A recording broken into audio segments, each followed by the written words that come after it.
오늘 우리는 두 분의 장로님과 6분의 권사를 세우는 예식을 갖게 됩니다.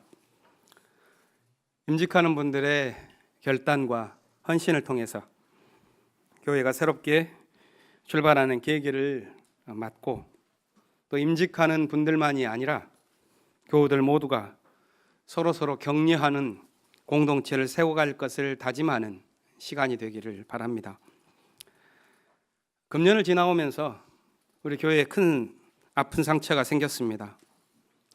각자의 열망이 크다 보니 서로 간의 차이가 크게 느껴졌고, 그로 인해 갈등도 깊었습니다. 지금 우리는 서로 다른 모양으로 고통을 기억하고 있습니다. 그 쓰라림을 씻어내기 위해서는 상대방을 원망하기보다 자기 안에 깃든 사랑의 용기를 더욱 크게 키워가야 할 것입니다. 그 일을 할 수 있도록 우리는 서로 격려해야 합니다. 향림교회에 오래 다닌 분들이든 아니면 이제 정을 붙이고 있는 분들이든 이 교회에 대한 긍지와 자랑이 큽니다. 그것은 우리 교회가 여느 교회와는 다른 길을 걸어온 이력을 갖고 있기 때문일 것입니다. 향림교회는 지난 성장주의 시대에 교회 자체의 성장을 목적으로 삼기보다는 교회 개혁과 사회의 선교를 위해서 노력했습니다. 그것은 교리와 교권에 대한 단순한 반대라기보다는 교회 본연의 모습을 세우고자 하는 신앙의 몸부림이었습니다. 이 몸부림은 굳어진 종교 정신에 대한 단순한 대항이 아니라 예수의 정신을 이으려는 신앙 공동체의 간절한 염원의 발로였습니다. 저는 향림교회가 긍지를 찾을 수 있다면 바로 그 염원의 진실에서 찾을 수 있을 것이라고 생각합니다. 물론 이러한 염원은 우리들의 것만은 아닙니다. 많은 신앙 공동체들이 마음속에 품고 있는 순수한 마음입니다. 어쩌면 권위주의 정권이 억압적 정치를 펼치던 지난 시절에 향림교회는 역설적으로 손쉬운 길을 걸어왔는지도 모릅니다. 표방된 정치적 진보성이 교회의 얼굴이 되어서 존경과 흠모를 받았기 때문입니다. 우리 교회가 저는 앞으로도 선명한 사회선교적 입장을 갖고 억압당하는 약자들의 곁을 지키는 교회가 되기를 바라고, 그렇게 되도록 저 또한 애쓸 것입니다. 하지만 우리 교회가 다가오는 시대를 향해서 새로운 과제를 안고 있다는 사실을 저는 교회 여러분들과 함께 확인하고 싶습니다. 지난 촛불혁명으로 정권이 바뀌었고, 또 금년부터 남북 화해의 물결이 거대하게 일어나면서 사회가 변화의 시대를 맞고 있는 것만큼 우리 교회 역시 이 전환의 시기에 능동적으로 대처해야 할 과제를 안고 있습니다. 우리 교회가 지난 30년 동안 저항의 시대를 살아왔다면 앞으로는 창조의 시대를 열어가야만 할 것입니다.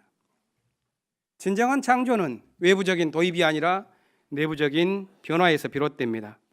함께 지혜를 모아서 새로움을 실험하고 변화를 향해서 모험하는 공동체를 만들어가야 할 과제가 우리에게 있습니다. 오늘 임직식이 바로 이런 전환의 시대로 가는 출발이 되기를 바라고, 그런 뜻에서 성경의 의미를 함께 생각해 보고자 합니다. 본격적인 역사서인 사무엘서는 약속의 사람이 탄생하는 이야기로 시작됩니다. 사무엘이라고 하는 약속의 사람이 태어남으로써 절망의 시대가 거치고 새로운 시대가 열립니다. 사무엘이 태어나기 전에 사회는 혼란에 빠져 있었습니다. 이집트를 탈출했던 사람들이 가나안에 정착해서 이룬 부족 공동체는 시간이 흘러가면서 초창기의 활력을 잃고 점차 침몰해가고 있었던 것입니다. 당시의 상황에 대한 사사기의 마지막 문장은 이런 묘사를 합니다. 그때에는 이스라엘의 왕이 없었으므로 사람들은 저마다 자기의 뜻에 맞는 대로 하였다. 당시의 사람들은 옛부터 품고 왔었던 평등주의 이상을 잃어버리고 왕정제도라고 하는 일사불란한 체제를 원하게 되었다는 것, 그것도 참 안타까운 사실입니다. 그러나 더욱더 안타까운 것은 공동체적인 목표를 잃고 사람들이 저마다 자신이 옳다고 생각하는 대로 뿔뿔이 살아가고 있었다는 것입니다. 이런 상황에서 등장하는 사무엘은 새로운 시대를 열어갈 상징이 됩니다. 이 새로운 시대는 찬란한 보금자리에서 태동하기보다는 불모의 삶을 살아간 비참한 여인 한나의 결단에서 비롯되었다는 것이 오늘 본문의 이야기입니다. 오늘 본문에는 세 부류의 인물이 등장합니다. 이들을 살펴보면서 어떤 삶을 살았던 사람에 의해 새 시대가 열렸는지에 대해서 잠시 주목해 보고자 합니다. 첫째는 한나의 남편인 엘가나라고 하는 사람이죠. 그는 매년 성소에 올라가서 하나님을 경배하는 경건한 사람이었고 가정에서는 공평하고 자상한 남편이자 아버지였습니다. 당시가 가부장적인 시대였고 그런 시대의 문화에 비추어 봤을 때 결격 사유를 가졌다고 할 수 있는 아내 한나를 변함없이 신뢰하고 위로하는 착한 사람이었습니다. 하지만 그의 삶은 구시대에 속한 생활의 반복일 뿐이었습니다. 그것에 대한 상징적인 표현이 오늘 본문이 바로 시작하기 전에 있는 3절 말씀입니다. 엘가나의 경건한 삶은 엘리의 두 아들이 있는 곳에서 이루어졌다고 묘사합니다. 사무엘서 2장과 4장은 옛 시대의 종말에 대한 상징으로 엘리의 이 두 아들의 탐욕과 죽음을 그리는 것으로 시작합니다. 그렇다면 안타깝게도 엘가나의 성실과 정성은 새 시대를 여는 일에 사용되기보다는 옛 시대를 연장하는 데 바쳐졌다고 보는 것이 옳겠습니다. 이 점에서는 그의 아내 분인나의 경우가 더 분명합니다. 그녀는 적수를 괴롭히고 업신여기면서 자기 삶을 향유할 뿐이었습니다. 그들의 삶은 그저 살아가는 대로 생각하는 관성의 법칙을 넘지 못했던 것입니다. 그것과는 조금 다른 모습을 보인 둘째 부류의 사람은 제사장 엘리입니다. 그는 보는 대로 행동하는 사람입니다. 기도하는 한나의 모습을 보고 처음엔 술에 취한 줄로 오해했지만 그녀의 해명을 듣고 오해를 풀고 축복을 베풉니다. 편견 없는 그의 행동이 사무엘의 탄생을 도왔으니 시대의 전환기에서 중재자의 역할을 했다고 할 것입니다. 하지만 제사장 엘리 역시 옛 시대에 속했다는 것이 성경의 증언입니다. 어린 사무엘이 하나님의 말씀을 듣도록 안내해 주었지만 자신이 시대의 안내자가 되지는 못했고 아들의 전사와 함께 그 역시도 죽음을 맞았던 것입니다. 우리가 주목하는 세 번째 마지막 역사의 주역은 한나입니다. 그녀는 하나님의 저주를 받은 것과 같은 고통스러운 현실의 비참, 그것을 스스로 깨치고 일어난 사람입니다. 그녀는 자신에게 가장 필요한 아들을 하나님께 바치겠다고 사약하고 마침내 얻어냅니다. 자식을 거룩하게 구별해서 나실린으로 바치겠다는 이 약속은 오늘날의 문화 감각으로는 이해하기 어려울 것입니다. 하지만 당시의 문화로 본다면 한나의 이 약속은 아들을 자신의 욕심을 위해 사용하지 않겠다는 것이요, 가장 좋은 것을, 가장 거룩한 것을 위해 사용하겠다고 하는 다짐입니다. 바로 이 한나의 약속과 다짐에서 새로운 역사가 시작됩니다. 이 장을 보면 한나의 노래가 있는데 성경에는 두 개의 유명한 노래가 있습니다. 바로 이 한나의 노래와 누가복음 1장에 있는 마리아의 노래입니다. 대표적인 해방의 노래인데 그 노래는 매우 진취적이고 혁명적입니다. 이 노래를 부른 그녀는 하나님께 구해서 얻었다 해서 그 아들의 이름을 사무엘 이렇게 지었습니다. 그렇다면 새로운 시대라는 것은 하나님을 향한 그녀의 간구에서 비롯되었다고 보겠습니다. 마가복음 13장은 복음서의 묵시록으로 불리는 장입니다. 시대의 종말에 대한 암시와 상징들로 구성됩니다. 성경이 말하는 시대의 종말이란 파멸로 인한 끝이 아니라 하나님 나라의 시작을 암시합니다. 이 전환의 시대를 대하는 두 가지의 모습을 우리는 예수와 제자들의 대화를 통해서 보게 됩니다. 이들이 성전을 나오면서 대화를 하죠. 제자들은 성전을 가리키면서 이렇게 말합니다. 선생님 보십시오. 얼마나 굉장한 돌입니까? 얼마나 굉장한 건물들입니까? 예수님은 이렇게 대꾸합니다. 너는 이 큰 건물들을 보고 있느냐? 돌 하나도 돌 위에 남지 않고 다 무너질 것들을. 이들은 같은 성전을 보면서 전혀 다른 말을 하고 있는 것이지요. 제자들은 성전의 위용에 눌려서 실제로 일어날 재난의 시대를 보지 못하고 있으며, 반면에 예수님은 거룩하고 장엄한 그 모습 뒤에 감추어진 속임수와 재난을 암시하고 있습니다. 많은 사람들이 그리스도를 자처하면서 사람들을 미혹하는 시대, 전쟁과 재해가 일어나 삶을 파괴하는 시대가 거기에 있다는 것을 보면서 성전의 무너짐으로 예수님은 표현합니다. 예견의 형태를 띈 이 본문은 분명히 유대 전쟁으로 인한 폐허의 시대를 추후적으로 반영하고 있다고 하겠습니다. 오늘 본문에서 예수님은 그런 재앙 역시도 아직 끝이 아니요 진통의 시작일 뿐이라고 말을 합니다.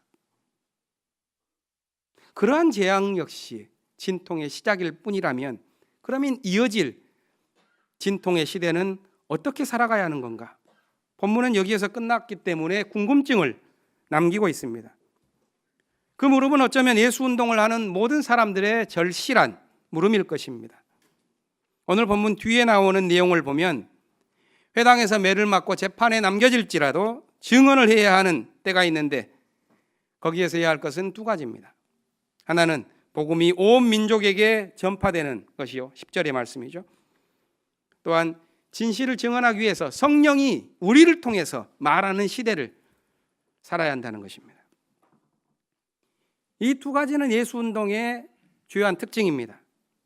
예수운동은 성전에 안주하는 종교활동이 아니라 위기 속에서도 성령과 동행하면서 하나님 나라의 복음을 펼쳐나가는 끈질긴 운동입니다. 그렇게 예수운동을 생생하게 이어간 사람들이 있었기 때문에 우리도 오늘 교회에 앉아있을 수 있는 것이겠죠. 하지만 그 운동은 때때로 힘들고 지칩니다. 그렇기 때문에 제자들처럼 저 위대한 건물, 저 장엄한 건물을 봐라, 건물 자체에 거룩을 부여하면서 그 안에 안주하거나, 또는 이 예수운동이 가진 모든 활력을 사제들에게 위임해버리면서 결국에는 종교의 제도나 조직으로 굳어져 가는 것이 보편적인 교회의 비극적 역사였습니다. 그것은 죽어버린 교회의 모습입니다. 살아있는 교회는 어떻게 예수운동을 지속할 것인가, 이것을 고민해야 합니다. 우리가 가져야 할 관심도 바로 거기에 있습니다. 히브리서 10장은 죽은 종교와 산 종교, 종교의 두 모습을 보여줍니다. 죽은 종교는 제사장의 희생제사로 연명하는 종교입니다. 반면에 살아있는 종교는 예수에 힘입어서 담대하게 새로운 살 길을 열어가는 종교입니다. 석 장에 걸쳐서 히브리서가 오늘 본문에 이르기까지 계속 강조했던 점은 제사장들의 반복되는 희생만으로는 결코 이 인간들의 죄를 씻을 수가 없다 하는 것입니다. 죄를 씻는 길이란 예수에 힘입어서 새로운 살 길을 걷는 것뿐이다. 새 길을 걷기 위해서 오늘 본문이 제시하는 것은 두 가지입니다. 하나는 하나님과 연합하는 것이고, 다른 하나는 서로 격려하면서 사랑하고 선한 일을 하도록 서로 돕는 것입니다. 하나님과 연합하는 방법에 대해서는 22절, 23절이 말해줍니다. 그것은 굳센 믿음과 참된 마음으로 하나님께 나아가며 그분이 신실하다는 사실을 믿고 흔들리지 않고 소망을 지키는 것입니다. 다른 하나는 공동체의 활동에 관한 것으로 그 뒤에 나오는 24절, 25절의 권고입니다. 서로 마음을 써서 사랑과 선한 일을 하도록 격려하고, 습관대로 모이지 않고 서로 격려하면서 주의 날을 바라보며 힘써서 모이라는 것입니다. 바로 이것이 예수운동을 하는 두 가지의 동력이라고 할 수가 있겠습니다. 예수운동에 참여하는 사람들은 서로 격려해야 합니다. 새로운 미래는 바로 그것으로 열리기 때문에 그렇습니다. 죽은 종교를 반복하기보다 예수운동을 생생하게 전개하면서 새로운 삶의 길을 열어가는 저와 여러분이 되기를 바라고, 오늘 임직식을 통해서 새 삶의 길을 열어갈 교회의 일꾼들을 세우고 이들과 함께 우리 교회 모두가 서로 격려하는 공동체를 이루어가기를 기원합니다. 잠시 침묵한 후에 임직식을 거행하겠습니다.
소